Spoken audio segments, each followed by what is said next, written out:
স্নানের সময় প্রস্রাবের বেগ আসা এ কি সত্যিই ভাগ্যের লক্ষণ, নাকি এর পেছনে রয়েছে গভীর আধ্যাত্মিক শিক্ষা?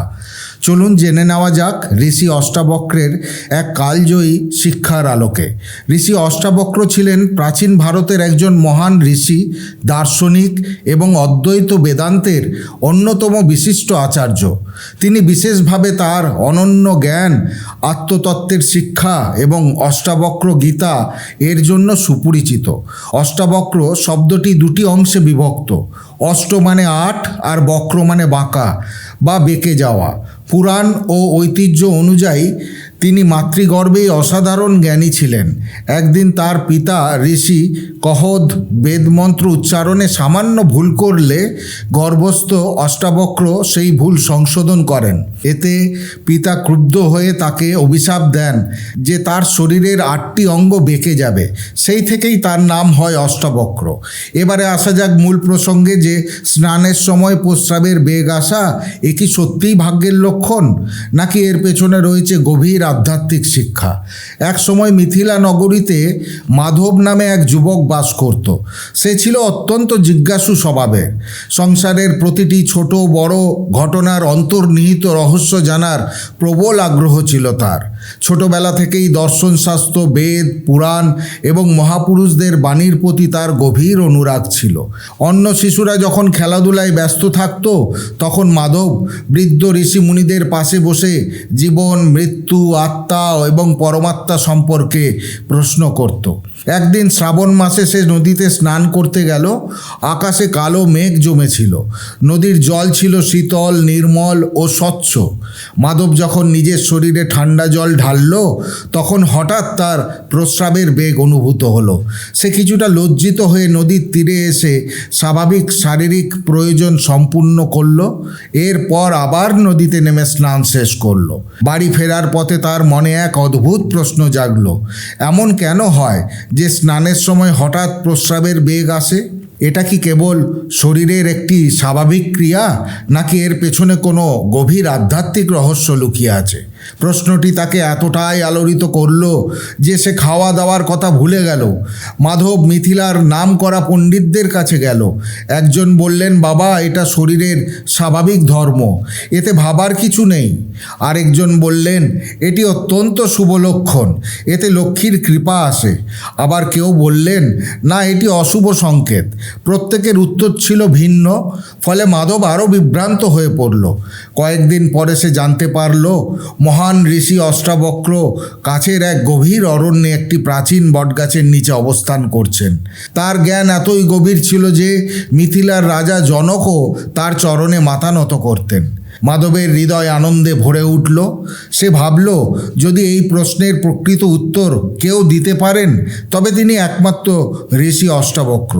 সে কিছু ফল ও বিশুদ্ধ জল সঙ্গে নিয়ে তার দর্শনের উদ্দেশ্যে যাত্রা করল। 3 দিনের দীর্ঘ পথ অতিক্রম করে সে সেই বনাঞ্চলে পৌঁছালো। দূর থেকেই যজ্ঞের সুগন্ধ ভেসে আসছিল। চারিদিকে পাখিদের মধুর কলতান, বাতাসে এক অপার্থিব শান্তি। সেই শান্তির কেন্দ্রবিন্দুতেই ধ্যানমগ্ন হয়ে বসেছিলেন ঋষি অষ্টাবক্র। মাধব ছুটে গিয়ে তার চরণে লুটিয়ে পড়ল। চোখ থেকে অঝরে জল ঝরতে লাগলো। সে কাঁপা কণ্ঠে বলল, গুরুদেব, আমার মনে এমন একটি প্রশ্ন জন্ম নিয়েছে যা আমাকে শান্তিতে থাকতে দিচ্ছে না। কৃপা করে আমাকে সঠিক পথ দেখান। অষ্টাবক্র ধীরে ধীরে চোখ খুললেন। শান্ত দৃষ্টিতে মাধবের দিকে তাকিয়ে বললেন, বলো বৎস, কি জানতে চাও?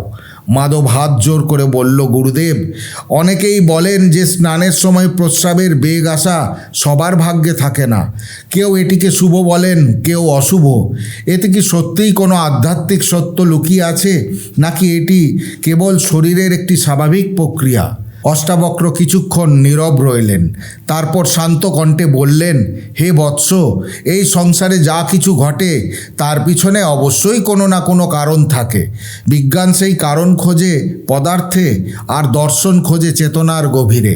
কিন্তু মানুষের সবচেয়ে বড় ভুল হলো সে সামান্য ঘটনাকেও রহস্য মনে করে, অথচ প্রকৃত রহস্যকেই উপেক্ষা করে। মাধব বিনয়ের সঙ্গে বলল, গুরুদেব, অনুগ্রহ করে বিস্তারিতভাবে বুঝিয়ে বলুন। অষ্টাবক্র বললেন, শোনো বৎস, বহু বছর আগে মিথিলা থেকে প্রায় 200 যোজন দূরে বিজয়নগর নামে এক সমৃদ্ধ রাজ্য ছিল। সেই রাজ্যের রাজা ছিলেন বিক্রম।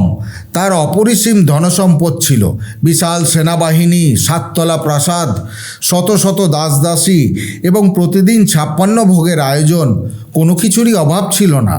মাধব বলল, তাহলে নিশ্চয়ই তিনি খুব সুখী ছিলেন? অষ্টাবক্র মৃদু হেসে বললেন, এটাই মানুষের সবচেয়ে বড় ভ্রম। এত ঐশ্বর্য থাকা সত্ত্বেও রাজা বিক্রম সবসময় অশান্ত থাকতেন।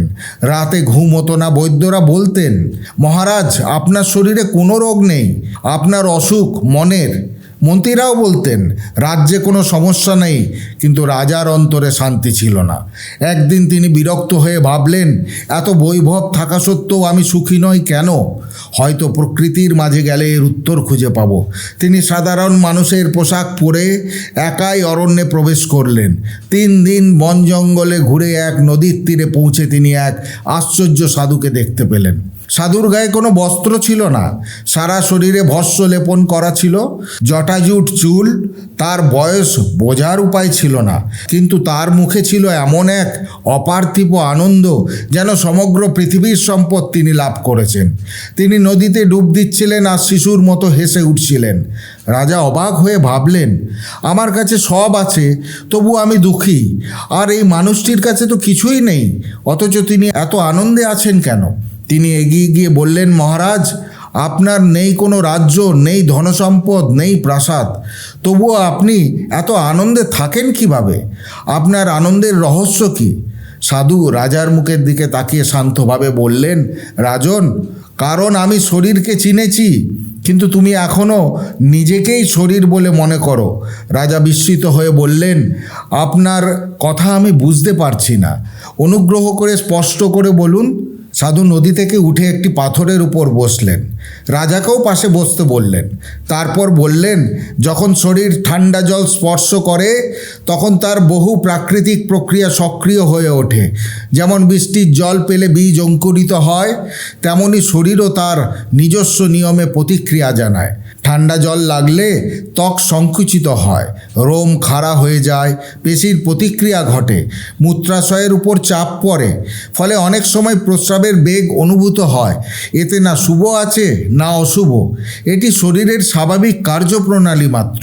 রাজা প্রশ্ন করলেন, তাহলে মানুষ কেন বলে স্নানের সময় প্রস্রাবের বেগ আসা ভাগ্যের লক্ষণ?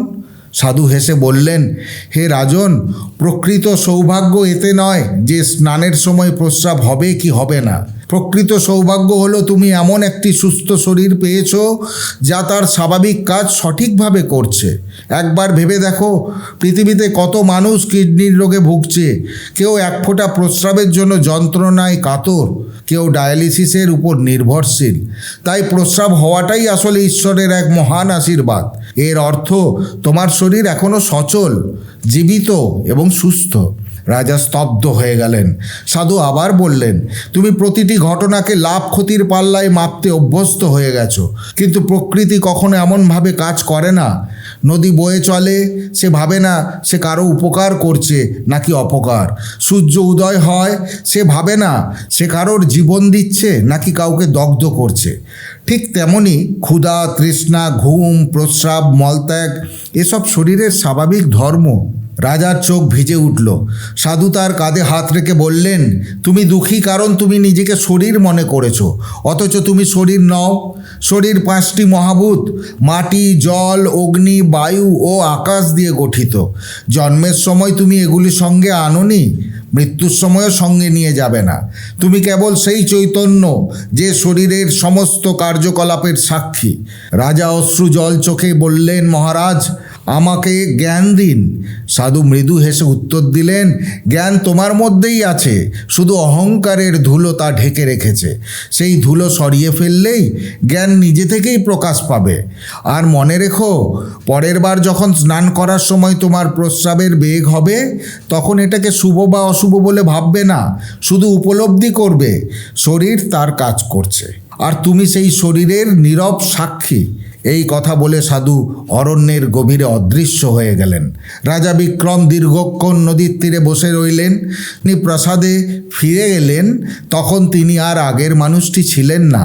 তিনি প্রাসাদের দেয়ালে লিখিয়ে দিলেন, আমি শরীর নই, আমি সেই চিরসাক্ষী চৈতন্য। গল্প শেষ করে ঋষি অষ্টাবক্র মাধবকে বললেন, হে বৎস, মানুষ বাইরের ঘটনায় অলৌকিকতা খোঁজে।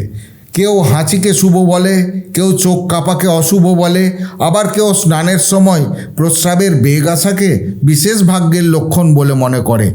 কিন্তু প্রকৃত সৌভাগ্য এসবের মধ্যে নয়। সবচেয়ে বড় সৌভাগ্য হলো তুমি মানব জন্ম লাভ করেছ। শাস্ত্রমতে 84 লক্ষ যোনি অতিক্রম করে এই দুর্লভ মানব দেহ পাওয়া যায়। এই দেহের মাধ্যমেই সত্যকে জানা যায়, আত্মাকে উপলব্ধি করা যায় এবং মুক্তির পথ অর্জন করা যায়। এর চেয়ে বড় সৌভাগ্য আর কিছুই হতে পারে না। অষ্টাবক্রের সঙ্গে রাজা জনকের প্রশ্নোত্তরের মাধ্যমে রচিত হয়েছে অষ্টাবক্র গীতা। এটি অদ্বৈত বেদান্তের অন্যতম শ্রেষ্ঠ গ্রন্থ হিসাবে বিবেচিত।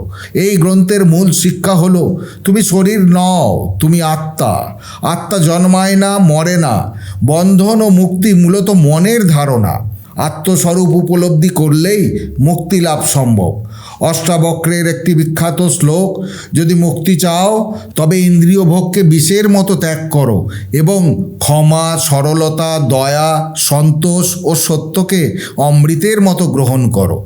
অষ্টাবক্রের দর্শনের মূল ভিত্তি অদ্বৈতবাদ। তার মতে আত্মা ও ব্রহ্ম এক এবং অভিন্ন। মানুষের প্রকৃত পরিচয় শরীর বা মন নয়, চৈতন্য। অজ্ঞানী দুঃখের কারণ, আত্মজ্ঞানী মুক্তির একমাত্র পথ। অষ্টাবক্রের জীবন কাহিনী প্রধানত মহাভারত, বিভিন্ন পুরাণ এবং বৈদিক ঐতিহ্যে সংরক্ষিত। আধুনিক ইতিহাসবিদদের কাছে তার নির্দিষ্ট জীবনকাল নিশ্চিতভাবে প্রতিষ্ঠিত নয়, তাই তাকে মূলত ঐতিহ্যগত ও শাস্ত্রীয় ঋষি হিসাবে গণ্য করা হয়। ঋষি অষ্টাবক্র আমাদের শেখান, তুমি এই নশ্বর শরীর নও, তুমি সেই চিরন্তন অবিনশ্বর আত্মা, যে কেবল সব কিছুর সাক্ষী। এই আত্মসাক্ষাৎকারের শিক্ষাই অষ্টাবক্রের দর্শনের মূল সার এবং ভারতীয় আধ্যাত্মিক দর্শনের এক অমূল্য সম্পদ। বন্ধুরা, পুরাণ নাও ইউটিউব চ্যানেলের এই ভিডিওটি আপনাকে সমৃদ্ধ করলে সম্পূর্ণ শ্রদ্ধার সাথে কমেন্টে জয় শ্রী রাধাকৃষ্ণ লিখতে ভুলবেন না। আজ ভিডিও এখানেই শেষ করলাম। সকলে ভালো থাকবেন, সুস্থ থাকবেন।